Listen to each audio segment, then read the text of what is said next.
चलिए आज फटाफट से समझते हैं मगध महाजनपद के बारे में। देखिए, प्राचीन भारत में ना 16 बड़े और शक्तिशाली राज्य हुआ करते थे जिन्हें हम महाजनपद कहते हैं, और उन्हीं में से एक था मगध। लेकिन ये सिर्फ एक राज्य नहीं था, ये वो जगह थी जो भारत के पहले महान साम्राज्यों का सेंटर बनी और जिसने, आप कह सकते हैं, देश का इतिहास ही बदल दिया। तो हमारा पहला पॉइंट है मगध का एक सुपर पावर के तौर पर उभरना।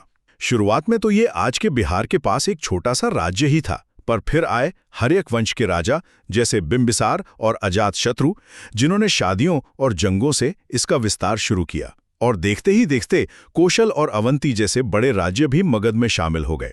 इसके बाद नंद वंश ने तो इस साम्राज्य को और भी बड़ा बना दिया, मतलब आगे आने वाले साम्राज्यों के लिए एक मजबूत बेस तैयार कर दिया।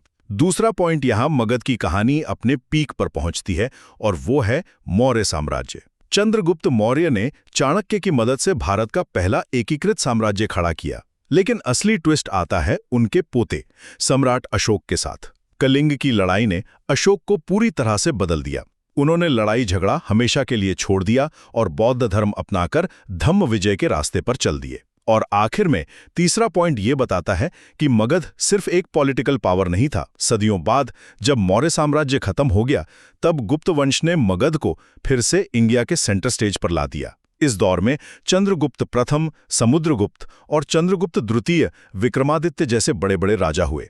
और जानते हैं, इसी दौर को भारत का गोल्डन एज यानी स्वर्ण युग कहा जाता है, क्योंकि इसी समय कला, विज्ञान और साहित्य अपने चरम पर थे। तो कुल मिलाकर मगध की कहानी एक छोटे से राज्य से शुरू होकर भारत के सबसे शक्तिशाली साम्राज्यों का सेंटर बनने तक का एक जबरदस्त सफर है।